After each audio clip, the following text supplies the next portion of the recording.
Welcome to the All Out Leadership Podcast, hosted by Pastor Eric Lawson, where each episode is uniquely designed to help you live all out by bringing you practical leadership from a biblical perspective delivered in 10 minutes or less. So whether you're a business leader, serving in ministry, or simply looking to grow in your leadership, this podcast is for you.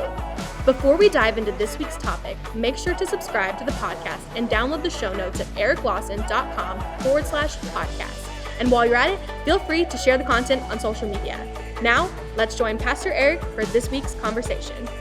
Welcome to another edition of the All Out Leadership Podcast. We're going to start a three-part series today, and we're going to entitle it Raving Fans. Years ago, I read a great book entitled Raving Fans, and it's such a great book on just helping you know how to connect with customers, with people that you're trying to reach, to help them truly be your greatest marketers because they're just excited about you, your product, your company, or what it is you have to offer.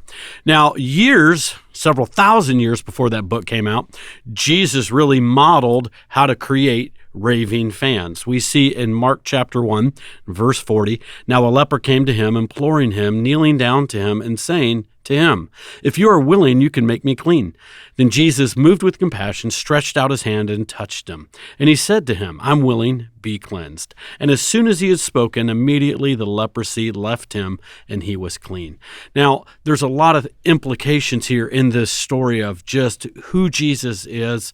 And I just want to highlight a couple of these and how they really translate into us as marketplace leaders or as church leaders or as managers on your job, and how we touch people, how we interact with people. And ultimately, the byproduct of that is they're excited about your church, they're excited about your product, they're excited about doing business with you for your company. So Jesus really broke a lot of rules inside of this story. It was actually forbidden for people to touch somebody with leprosy. They would become, contagious themselves. They would have to go into quarantine. This man actually kind of broke some rules because they actually had to maintain about 100-yard distance between other people as lepers. They also had to cry out, "Unclean, unclean," whenever they were coming through. But we see this man in desperation falling at the feet of Jesus.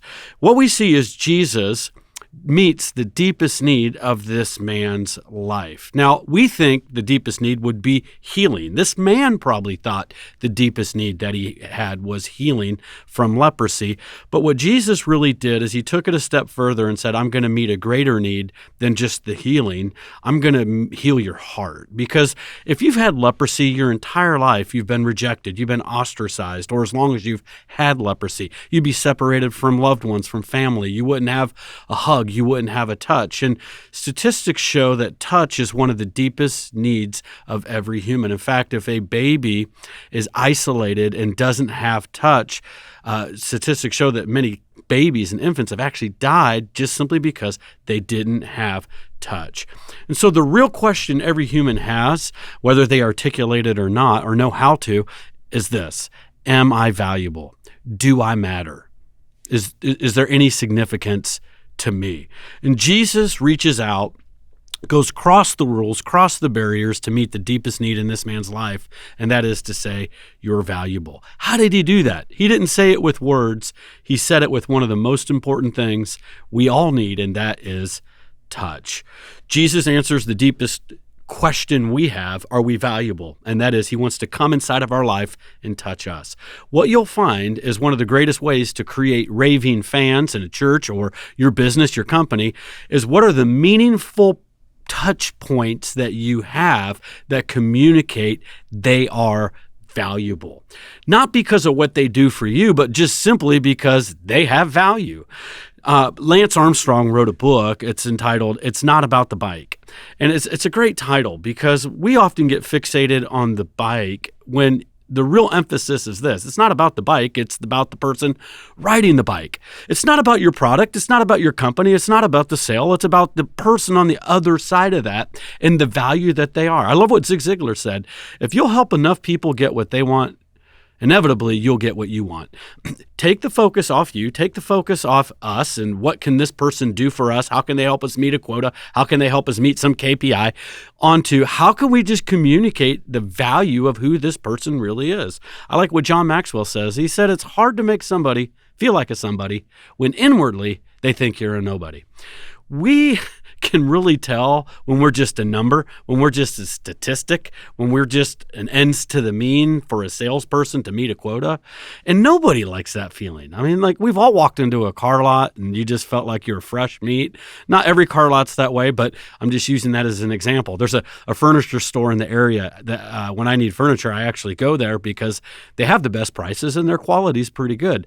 But I hate it. I hate the experience because they're on commission. So when you go in, you literally just see them lined up and you could see them just like ready to pounce, and then they're arguing over who gets who, and it's just like, oh, come on, I'm more than just a commission. I'm a human being, and nobody wants to just feel like that. And so what I love about Jesus is he really cares more about touch than he is talk. The second thing we see in Jesus is this: he's not afraid to touch the untouchable people. And so he really reaches over to go after that person that society would have said is worthless, is an outcast. Jesus, why waste your time? I like what the Lord told one pastor. And I forget what pastor it was because I think several pastors have just claimed the story for themselves. But anyway, maybe God said it to all of them. I don't know. But if you'll go after those that nobody else wants, inevitably I'll give you those everybody does want. And that church and those churches that have adopted that motto actually have seen great success because they simply just go after anybody and everybody that nobody else would want. And then ultimately, God brings people that, quote, people would want. If you go after the customers that a lot of people would just pass over, look over, the person who looks like, but they might not have a lot of money. They might not be a high net worth client. They might not have, enough money to close the deal. If you just treat them like $1 million, you'll be surprised. Maybe that person actually might have a net worth of $1 million. Statistics show an average millionaire actually doesn't look like a millionaire. If you've never read the book, The Rich Man, The Millionaire Next Door, highly recommend you read it because most millionaires actually don't act like millionaires. That's why they're actually millionaires. But when you're willing just to touch anybody, and you're just willing to treat everybody like $1 million, what you're ultimately going to find is you're going to reach a ton of people. And what we see in this story is this man became an incredibly outstanding raving fan. What we also see is Jesus gives us a message, and that is he values touch more than talk. Too many people are great at talk, but they're not great at touch. Research has shown that 90% of what we learn is visual and only 10% is auditory, meaning when you incorporate the sound, the senses of beyond sight, sight, sound, taste, touch, smell.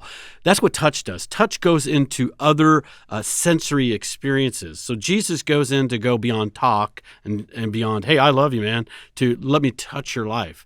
And he touched that person. There was a greater learning level by him. U.S. Public Health Services of Audiovisual Facility didn't know there was such a thing. But anyway, they said this. They found that people, when they're taught only by words, their immediate recall is 70%, but 3 days later, it is only 10%. But if they're told and shown, the recall is 85%, but 3 days later, it does decrease, but it only decreases to 65%, meaning there's a greater retention by 55% if it moves beyond just hearing something to seeing, sensing, feeling something. So what do we see the results of Jesus touching this man? Mark 1:43. And Jesus, apparently he didn't read any marketing books because he breaks all the rules on marketing. I love that about Jesus. And he strictly warned him and sent him away at once and said, see that you say nothing to anyone, but go your way, show yourself to the priests, offer for your cleansing those things which Moses commanded as a testimony. However, the man went out and began to proclaim it freely and to spread the matter. And so Jesus could no longer openly enter the city, but was outside in deserted places, for they came to him from every direction. Do you want people to come to you, to fill your church, to fill your business from every direction? And this man went out and proclaimed it freely. You want some free marketing? Touch people. Show them that they matter, that it's more about them than it is your product or making a sale. If you care for people, ultimately, you're going to create a bunch of raving fans. Next week, I'm going to give you some practical steps from this story on how we can do just that. Thank you for joining us on the All Out Leadership Podcast. We hope you gained new biblical insight that challenged you to grow in your leadership. If you've enjoyed this week's episode, we would love your help in getting the content out farther. You can help by subscribing to the podcast at ericlawson.com/podcast and telling others about it. Next week, Pastor Eric will be back with another episode. So until then, we hope you have a great week being an all-out leader.